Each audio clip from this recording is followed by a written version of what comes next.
Hi అండి, అందరికీ నమస్కారం. Welcome to my channel FI stories. Please help. అమ్మమ్మ గారు, రమా ఆంటీ ప్లీజ్ రండి, ఎవరైనా ప్లీజ్ అండి, ఒక్కసారి రండి. జానకి ఆంటీ, అమ్మమ్మ గారు ప్లీజ్ హెల్ప్ చేయండి అంటే ధడెల్ ధడెల్ తలుపులు బాదుతున్న శబ్దం వినిపిస్తుంది. వసే సమీరా, దివ్య తీయండి తలుపులు. ఎవడికి తెలియదే మీ గురించి? పెద్ద పతివ్రతల్లాగా ఎవడెవడో వస్తున్నాడు పోతున్నాడు, నేనొస్తే తప్ప, తీయండి తలుపులు అని ధడెల్ ధడెల్మని బాదుతూ ఉన్నాడు తలుపులు. హెల్ప్ హెల్ప్, మర్యాదగా ఇక్కడి నుంచి వెళ్ళిపో, లేదంటే పోలీస్ కంప్లైంట్ ఇస్తా. భయం, కోపం, నిస్సహాయత కలిగిన గొంతుతో పెద్దగా అరుపులు అటువైపు నుంచి వచ్చాయి. ధడెల్ ధడెల్ అని బాదుతూనే ఉన్నాడు. వసే తలుపు తీయండి, లేకపోతే నేను ఊరుకోను, తలుపులు బద్దలు కొడతాను, ఏమనుకుంటున్నారో అని బెదిరిస్తూనే ఉన్నాడు. కిటికీలోంచి పక్కింటి పై పోషన్ వైపు చూస్తూ, అమ్మా, ఎదురింటి ప్రకాశ్రావు మళ్ళీ తాగొచ్చాడనుకుంటా, పాపం సమీర వాళ్ళని ఇబ్బంది పెడుతున్నాడమ్మా, ఒక్కసారి వెళ్దామమ్మా అని అడిగింది కావ్య ఆందోళనగా వాళ్ళమ్మతో. వినిపిస్తుందిలే, ఆ పనికి మాలిన వెదవికి ఇది మామూలేగా, నువ్వు తిను త్వరగా. అమ్మా, దే ఆర్ ఇన్ ట్రబుల్ అమ్మా. డాడీ వెళ్ళి చూడండి ఒకసారి ప్లీజ్. నోరు మూసుకొని మింగవే, పెద్ద బయలుదేరింది. మీరు కదిలారంటే నేను ఊరుకొని చెప్తున్నా అని గర్జించింది రమ. ఏంటమ్మా టూ మచ్ చేస్తున్నావు, గయ్యాళిలాగా చేస్తున్నావు ఈ మధ్య? టైం 7 అయిపోయింది, నీకు ట్రైన్ టైం అవుతుంది, నువ్వు రెడీ అవ్వురా బంగారం. ఇవన్నీ మామూలే. ఆ నలుగురు పిల్లలేం తక్కువ వాళ్ళు కాదు. అబ్బాయిలతో స్నేహాలు, అర్ధరాత్రి అపరాత్రి వరకు బయట తిరగడాలు, రాత్రి 1 గంట 2 వరకు మాటలు వినిపిస్తూనే ఉంటాయి అక్కడ నుండి. చిన్న చిన్న గుడ్డలేసుకొని తిరుగుతారు ఇంట్లో. ఓ పద్ధతి పాడు లేకుండా ఆ ప్రకాశరావు ఎప్పుడు అటువైపే చూస్తూ ఉంటాడు. అమ్మ, వాళ్ళ ఇంట్లో వాళ్ళు ఏదైనా వేసుకుంటారు, ఈ వెధవని తన్నకుండా వాళ్ళనే అంటావేంటి? అయినా సమీర నాకు తెలుసు, మంచి అమ్మాయి. చూడు బంగారం, 3 నెలల్లో పెళ్లి పెట్టుకుని ఎందుకు నీకు ఈ గొడవలు? నువ్వు అడిగావని ఈ గ్యాప్లో జాబ్ కంటిన్యూ చేయడానికి ఒప్పుకున్నాం. చక్కగా హైదరాబాద్ వెళ్ళి నీ పని నువ్వు చేసుకోవడమే. ఇలాంటి వాటిలో దూరకు, పెళ్లి ఆలోచనలోనే ఉండు. షాపింగ్లు, పార్లర్లు అవి చేసుకోవే. బాబాగారి దయ వల్ల అంతా సరిగా జరిగితే అదే చాలు ఈ జన్మకి మనకి. అంతే. అయినా ఆ అమ్మాయిలపై మంచి అభిప్రాయం లేదు వీధిలో వాళ్ళకి. జానకి ఆంటీ కూడా పలకలేదు చూసావా? ఆ మా అమ్మగారు అనవసరంగా అద్దెకిచ్చారు వాళ్ళకి. కాలేజీ అమ్మాయిలకి వద్దండి ఇవ్వద్దండి అంటే ఆమె వింటేగా. ఆవిడ ఒంటరిది కదా, వీళ్ళని చూసుకుని తెగ మురిసిపోతూ ఉంటుంది, మా డాక్టర్ అమ్మలు అని. వీళ్ళ వేషాలు ఆమెకి ఏం తెలుసు? అప్పటికి జానకి చెప్పింది ఆమెకి. వింటేగా ఈమె. మా అమ్మాయిల గురించి నాకు తెలుసు అని వెనకేసుకొస్తుంది. ఆవిడ లేదు, ఇప్పుడు ఇంట్లో రామేశ్వరం వెళ్ళింది. అందుకే ఈ వెధవ ఇక్కడ గోల మొదలుపెట్టాడు. అర్ధరాత్రి వరకు తిరిగితే ప్రతి వాడికి లోకువే. పైగా ఇక్కడే బైక్లు ఆపి రోడ్డుపై నిలబడి గంటల తరబడి మాటలు. ఎవరేమనుకుంటారో అని కూడా లేదు. ఒక గెడ్డం వాడు వస్తాడు, వాడొక సేవకుడు వీళ్ళకి, అన్నీ తెచ్చి పెడుతుంటాడు వీళ్ళకి. జిత్తునో గిత్తూనో ఉంది వాడి పేరు. ఎక్కువ వినిపిస్తుంటుంది పైనుంచి. నేను అందుకే వాళ్లతో మాట్లాడటం పెద్దగా. ఇలా ఉంటే ఎవడు మాత్రం హెల్ప్కి వెళ్తాడు? నువ్వు రెడీ అవ్వు త్వరగా, టైం అయింది. అసలు నీకెందుకు? కావ్య చూపు మాత్రం అటువైపే ఉంది. కాసేపట్లో 4 అబ్బాయిలు రావటం, 4 తగిలించి ఆ ప్రకాశరావుని ఈడ్చుకుని వెళ్లటం క్షణాల్లో జరిగిపోయాయి.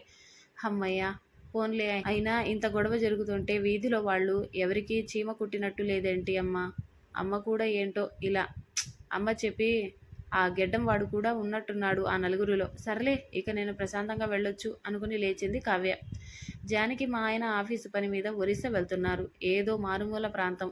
ఈ 2 రోజులు మా ఇంట్లో ఉండవే. ఓ సరే, దానిదేముంది అక్క.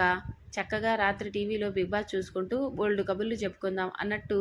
రేపు నీ బర్త్డే కదూ? ఒరే ఆనంద్, రమ పెద్దమ్మ పుట్టినరోజురా రేపు, ఒక కేకు తీసుకొనిరా. రాత్రి కొడుక్కి ఆర్డర్ వేసింది జానకి. రమ జానకి పక్కపక్క ఇళ్లలో 10 సంవత్సరాలుగా ఉండటం వల్ల మంచి స్నేహం కుదిరింది. కావ్య రమ కూతురి అయినా జానకితో మంచి అనుబంధం ఉండేది. ఎప్పుడు జానకితోనే తిరుగుతూ ఉండేది. ఆనంద్ కావ్య కంటే 2 ఏళ్లు చిన్నవాడు. కాస్త ముభావంగా ఉండే రకం. ఏవో సబ్జెక్టులో డౌట్లు చెప్పించుకోవడానికి కావ్య దగ్గరికి వచ్చేవాడు తప్ప పెద్దగా మాట్లాడేవాడు కాదు. తన పని ఏదో తను చూసుకునే రకం. సాయంత్రం రాత్రి 8 గంటలు. ఏంటో ఇంకా పెళ్లికి 40 రోజులే ఉంది. ఒక్కగానొక్క పిల్ల, జాబ్ మేనేసి వచ్చేవే. పెళ్ళి అయితే ఢిల్లీ వెళ్ళిపోతావు, రాకపోక అన్ని కష్టమైపోతాయి అంటే వినదే. ఢిల్లీ ఏమందా? ఫ్లైట్ ఎక్కితే 2:30 గంటల్లో వైజాగ్లో దిగుతా అని ఎగతాళి ఒకటి. పెళ్లికి 10 రోజుల ముందు రిజైన్ చేస్తానంటే అంటూ కూతురు పురాణం మొదలెట్టింది రమ. ఏమిటి ఆ ఆనంద్ గాడు ఇంకా రాలేదు అని విసుగ్గా గేటు వైపు చూసింది జానకి. ఈ శరణం బాబా శరణం శరణం సాయి చరణం గంగా యమున సంగమ సమానం అంటూ రమా ఫోన్ రింగ్ టోన్ ఖంగున మోగింది. ఎవరో కొత్త నెంబర్. హలో, ఎవరండి? నేను Vizag 2 town police station inspector Satish. ఇక్కడ గవర్నమెంట్ హాస్పిటల్లోకి ఒక యాక్సిడెంట్ కేసు వచ్చిందమ్మా. మీ అమ్మాయి అనుకుంటా. ఫోన్లో లాస్ట్ కాల్ మీదే ఉంది. యాక్సిడెంటా? మా అమ్మాయ? ఇక్కడ లేదండి, మా అమ్మాయి కాదు అంది కంగారుగా. అమ్మ, ఈ అమ్మాయి పేరు కావ్య, మీ అమ్మాయేగా. ఇక్కడ కూడా గుర్తుపట్టారు ఈ అమ్మాయిని. ఆల్రెడీ ట్రీట్మెంట్ కూడా మొదలు పెట్టారు. తనతో పాటు ఉన్న వేరే అబ్బాయికి కూడా దెబ్బలు తగిలాయి. మీరు త్వరగా రావాల్సి ఉంది అని పెట్టేశాడు. రమకి కాళ్ళు చేతులు ఆడలేదు. ఈ పిల్ల వైజాగ్ ఇప్పుడొచ్చిందే, నాకు చెప్పకుండా. యాక్సిడెంట్ అంటున్నారేందే అని గగ్గోలు పెట్టింది. జానకికి పరిస్థితి అర్థమైంది. భర్తని పిలుచుకొచ్చింది. ఈ ఆనంద్ ఎక్కడికి పోయాడు? ఫోన్ కూడా ఇంట్లో వదిలేసి పోయాడు అని కొడుకుని తిట్టుకుంటూ జానకి ఆటో పిలుచుకొచ్చింది. ఆదరబాదరాగా బయలుదేరారు ముగ్గురు. సాయంత్రం రాత్రి 11 గంటలు. ఏడుస్తూ కూలబడి 3 గంటల మానసిక క్షోభ తరువాత కావ్య పరిస్థితి కాస్త పర్వాలేదు అని డాక్టర్ చెప్పేసరికి కాస్త ఊపిరి పీల్చుకుంది. కూతురు అలా చెప్పకుండా రావడం, ఒక అబ్బాయి బైక్పై రాత్రి తిరగడం, అది కాక ఓ పబ్ ముందు యాక్సిడెంట్ అయ్యి పడిపోవడం తట్టుకోలేకపోయింది రమ. ఆ అబ్బాయి ఆనంద్ అవడం ఇంకా మింగుడు పడటం లేదు. ఏంటి అంత రహస్యంగా వీళ్ళు? పబ్ వైపు వెళ్లాల్సిన అవసరం ఆనందిని అక్కడ చూడగానే మొగుడు పెళ్లాలు తనని వదిలేసి కొడుకుని తీసుకుని ప్రైవేటు హాస్పిటల్కి పరిగెత్తడం పుండు మీద కారం జల్లినట్లు అయ్యింది ఆమెకి. చేతిలో డబ్బు లేదు, ఆయనేమో ఊర్లో లేడు. చేసేదేమీ లేక అలా కూలబడిపోయింది. 3 గంటల తర్వాత కూతురు పరిస్థితి పర్వాలేదు అని తెలిసాక కాస్త కుదుట పడిందామె. ఆకలి గుర్తొచ్చింది. ఈ టైంలో ఏం దొరుకుతాయి? ఎవరినైనా అడుగుదామా? ఎలాగో ఇంకో 3 గంటల వరకు కావ్యని చూడనివ్వరు, బయట చూసొద్దాం అని మెట్లు దిగింది. ఏంటి ఈరోజు కుర్రకారు డాక్టర్లు హడావిడి? ఇంత మంది ఉన్నారు? ఓ ముసలాయన అడిగాడు అక్కడ ఉన్న మరో వ్యక్తిని. ఏదో యాక్సిడెంట్ అంట. వీళ్ళ ఫ్రెండ్స్ని ఒక అమ్మాయి ఒక అబ్బాయి ఆ పబ్ దగ్గర పడ్డారంట. వెనక అమ్మాయి ఉంటే ఒళ్ళు తెలియదుగా కుర్రాళ్ళకి, పైగా పబ్ దగ్గరట. ఫుల్లుగా తాగి వచ్చుంటారు ఇద్దరు. గట్టిగానే తగిలాయి ఆ అమ్మాయికి. వాడికి ఏమైనట్టు లేదు. వాడి అమ్మ బాబు తీసుకెళ్ళిపోయారు. వీళ్ళు ఎన్ని వేషాలు వేసినా అమ్మా నాన్నకి తప్పదుగా.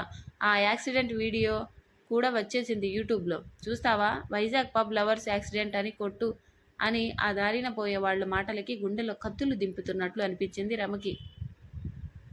మెల్లగా వెళ్ళి ఇన్పేషెంట్ వార్డు తలుపు దగ్గర నిలబడింది. ఓ 100 పడకలు ఉన్నాయి. ఆ రాత్రి వేళలో కూడా గోలగోలగా ఉంది లోపల. అంతమందిని ఇంజెక్షన్లు వేస్తూ దూరంగా సమీర ఓసారి రమ వైపు చూసి, ప్లీజ్ ఒక 5 నిమిషాలు వచ్చేస్తా అన్నట్టు చేతో సైగ చేసింది రమ వైపు. సరే అని అక్కడ బెంచిపై కూర్చుంది రమ. మనసులో 1000 ఆలోచనలు మెదులుతున్నాయి రమకి. ఈరోజు ఈ సమీర లేకపోయి ఉంటే నా పరిస్థితి ఏంటి? నాకేం తెలుసు ఇక్కడ? ఆ డాక్టర్ జితేంద్ర మంచి సర్జన్ అంట. ఇన్నాళ్ళు జిత్తు జిత్తు అని అంటుంటే ఆయన గెడ్డం, ఆ వాలకం అది చూసి ఎంత తప్పుగా అనుకున్నా. నా బిడ్డ కోసం ఇంత రాత్రి 4 కుర్రాళ్ళు రక్తం ఇవ్వడానికి వచ్చారు. సమీరా క్లాస్మేట్స్ అంట. జితేంద్ర మాటపై హాస్పిటల్ యంత్రాంగం మొత్తం కదిలింది. ఓ గవర్నమెంట్ హాస్పిటల్లో కార్పొరేట్కి మించిన వైద్య సేవలు దొరికాయి. అందరూ కలిసి నా బిడ్డకి ప్రాణం పోశారు. ఇదంతా స్వీయతో ఉన్న ముఖపరిచయమేగా. ఎంతైనా ఈ కాలం పిల్లలు స్నేహానికి చాలా విలువిస్తున్నారు. నాకు ఉంది ఫ్రెండ్ ఆ జానకి. కొడుకుని తీసుకుని కార్పొరేట్ హాస్పిటల్కి పరిగెత్తింది. ఇక్కడ నా పరిస్థితి ఏంటో కనీసం పట్టలేదు మొగుడు పెళ్ళాలకి. అయినా ఈ కావ్య వల్ల చెప్ప పెట్టకుండా ఎందుకు వచ్చింది? అక్క అక్క అని తిరిగేవాడు దాని చుట్టూ పనికి మాలిన వెధవ. వాడితో నాకు చెప్పకుండా ఏం పని దీనికి? పైగా ఏదో వీడియో అంటున్నారు, లేనిపోని కథలు అల్లుతున్నారు వెధవ జనం. అభంశుభం ఎరుగని పిల్లలపై రకరకాల మాటలు అంటున్నారు. పెళ్లి వాళ్ళకి తెలిస్తే ఏమై ఉంటుందా? కళ్ళల్లో నీళ్లు తిరిగాయి ఆమెకు.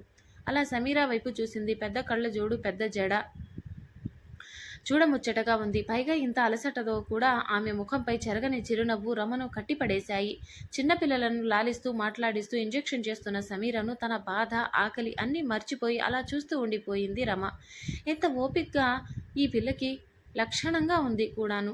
ఇన్నాళ్ళు నేను తన వైపు అసలు చూడనే చూడలేదు. సమీర 5 నిమిషాలు అని చెప్పి అరగంట దాటింది. సమయం 11:40. సారీ ఆంటీ, చాలా వర్క్ ఉంది ఈరోజు. సరే, తిన్నారా మీరు? పదండి బయటికి వెళ్దాం, చాలా ఆకలేస్తుంది అంది సమీర. నువ్వు తినలేదా ఇంకా? ఆశ్చర్యంగా అడిగింది రమ. ఎక్కడా ఆంటీ, మధ్యాహ్నం కూడా లేదు తిండి. మామూలుగా నా డ్యూటీ మధ్యాహ్నం 2కి అయిపోయింది. లంచ్కి వెళ్లే లోపల సడన్గా నా ఫ్రెండ్కి హెల్త్ పాడైంది. సో తన డ్యూటీ కూడా నేనే తీసుకున్నా. ఈవినింగ్ ఫ్రూట్ జ్యూస్ తాగాను అంతే. పదండి ఆకలేస్తుంది అని బైక్ తీసి రమని ఎక్కించుకుని రోడ్డు పైన ఓ బండి దగ్గర ఆపింది. భయ్యా 2 దోశలు. ఈ టైంలో ఇక్కడ తప్ప ఎక్కడ దొరకవు ఆంటీ. ఏమనుకోకండి, మాకు తప్పవులే ఇవన్నీ. ఆ హాస్టల్లో ఉందామంటే ఆ మెస్ వాడు భోజనం ఉంచుతాడు పాపం. అయినా అక్కడ 7కి వండుతాడు. మా టైమింగ్స్కి వాడికి సెట్ కాదు. ఆ చల్లారిన చెప్పిడి తిండి కంటే ఇది బెటర్. అయినా ఇంకా చాలా ప్రాబ్లమ్స్ ఉన్నాయిలే హాస్టల్లో. అందుకే బయట ఉంటున్నాం. బయట చూస్తే ఇంకోలాంటి ప్రాబ్లమ్స్ ఉంటే చెప్తే భయపడతారు. ఏమి చేయగలం చెప్పండి? భరిస్తూ ఉండటమే. ఈ చదువులన్నీ మానేసి ఎక్కడికో దూరంగా పారిపోవాలని ఉంటుంది కొన్నిసార్లు. అయినా ఓ పేషెంట్కి క్యూర్ చేసి వాళ్ళ ఆనందం చూస్తే ఇవన్నీ మర్చిపోతాం అంటూ దోశ తింటూ మాట్లాడుతూనే ఉంది సమీర. సమయం 12 అయింది. సడన్గా 4 బైకులు వచ్చి ఆగాయి. 4 కుర్రాళ్ళు, 4 అమ్మాయిలు దిగారు. హ్యాపీ బర్త్డే ఆంటీ అని గట్టిగా అరుస్తూ సమీర కూడా వాళ్లతో గొంతు కలిపింది. అక్కడున్న స్టూలుపై కేకు పెట్టి 50 అని ఉన్న క్యాండిల్ వెలిగించారు. హ్యాపీ బర్త్డే ఆంటీ రమ అని పుట్టినరోజు జేజలు చిట్టి పాపాయి అని పాట పాడారు. ఒకడు కేరింతలు, నవ్వులు, పాటలు అంతా ఉత్సాహంగా. మధ్యలో ఎప్పుడు పుట్టినరోజు జరుపుకోలేదు ఆమె. పిల్లలలో చిన్నపిల్లగా అయిపోయింది. ఆనందంలో మురిసింది. తన బాధ దిగులు అన్నీ మర్చిపోయింది. అర్ధరాత్రి 12 దాటింది. అది కూడా నడి రోడ్డులో. వారి కేరింతలు ఆమెకి తప్పుగా అనిపించలేదు ఈసారి. కేక్ కట్ చేసి సమీరాకి పెట్టబోయింది. No first piece. ఈరోజు hero doctor Jitendra, my sweet అన్నయ్య, మై ఇన్స్పిరేషన్ జిత్తుకే పెట్టాలి అని జిత్తుకి అందించింది సమీర. సమీరాని గట్టిగా హత్తుకొని, అసలు నా పుట్టినరోజు నీకెలా తెలుసమ్మా అంది రమ. మీ అమ్మాయి చెప్పింది ఆంటీ. మీ 50వ సంవత్సరం పుట్టినరోజుని గ్రాండ్గా చేద్దాం అనుకుంది. సర్ప్రైజ్ చేద్దాం అనుకుంది. మీకు చెప్పకుండా పక్కింటి ఆనంది హెల్ప్ అడిగింది. ఆ పనుల్లోనే బయటికి వెళ్ళినప్పుడు ఇలా జరిగింది. హాస్పిటల్కి తెచ్చినప్పుడు స్పృహలోనే ఉంది. నాతో మాట్లాడింది. ఎందుకో తన కోరిక తీర్చాలి అనిపించింది. అందుకే ఇలా అని రమని హత్తుకుంది సమీర. 50 ఏళ్ళు ఏం లాభం? ఒక చక్కటి అమ్మాయిని చెడుగా అనుకున్నా. ఓ గొప్ప డాక్టర్ని, అందులోకి ఆ అమ్మాయి అన్నయ్యని తప్పుగా అర్థం చేసుకున్నా. ఆఖరికి చిన్నప్పటి నుండి అక్కా తమ్ముడిలా పెరిగిన ఆనంద్, కావ్య గురించి కూడా అనుమానించా. నేనే ఇలా ఉంటే ఇక జనం అనే మాటలు పెద్ద ఎక్కువేం కాదులే. అంటే అన్నయ్య తమ్ముడు అని ఏదో ఒక వరస ఉంటే తప్ప సరిగ్గా ఆలోచించలేమా ఇద్దరు వ్యక్తుల గురించి? కిటికీ సందుల నుంచి పక్క వాళ్ల జీవితాలు చూసి అంచనా వేసే వారి ఆలోచనలు ఇంతకంటే గొప్పగా ఉండవేమో. ప్రాణాలు కాపాడే పనిలో వాళ్ళు ఉంటే మురికి ఆలోచనలు నేనున్నా. మనసు తలుపులు తెరిచి చూద్దాం, అంతా మంచే కనిపిస్తుంది అని పశ్చాత్తాపంతో సమీర జిత్తు చేతులు పట్టుకుని కళ్లతోనే క్షమాపణ చెప్పి మనసు తలుపులు తెరిచింది. సరికొత్త వ్యక్తిగా కదిలింది. ఏమండి చూశారా, మీరు లేకపోయినా నా కూతురిని కాపాడుకున్నా. నాకు ఇంతమంది పిల్లల బలం ఉంది ఇక్కడ తెలుసా? ఉదయం మీరు ట్రైన్ దిగేసరికి కావ్య లేచి కూర్చుంటుంది చూడండి. ఇక కావ్య పెళ్ళి అంటారా? వాళ్ళకి జరిగింది చెప్పి చూస్తా. నమ్మకంతో అర్థం చేసుకుంటే మంచిది, లేకపోతే మరీ మంచిది. మన హృదయపు ఇరుకు సందుల నుండి చూస్తే మనుషులపై ఓ ముద్ర వేసి ప్రచారం చేసే దురలవాట్లని మాని మనసు తలుపులు తెరిచి చూద్దాం, అంతా మంచే కనిపిస్తుంది.